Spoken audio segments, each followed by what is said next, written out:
Hi, my name is Kamisha Jones, and I am the project coordinator for Reparations One Community Center for Survivors and Families of Police Torture.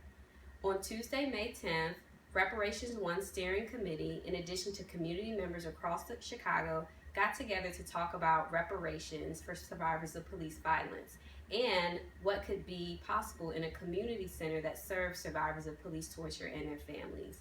As a part of our on the table conversation, we had a brainstorming session where community members were able to answer 3 questions. One was, what could reparations look like for survivors of police violence?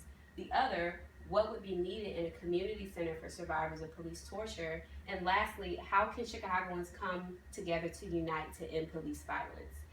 So in 2017, we will open a community center for survivors and families of police torture. One of the things that we took away from our on the table that would be great to have in our community center is a know your rights training, creative space for art and music making, and storytelling as a part of the conversation. A lot of times when people think about healing for survivors of torture, we only think about counseling. But one thing that came out of the on the table conversation was the importance of the arts, the importance of storytelling, and the importance of informing the community about ways they can be prepared to respond to police violence or to prevent police violence. We plan on taking what we've learned from the on the table conversation and implement them into our community center.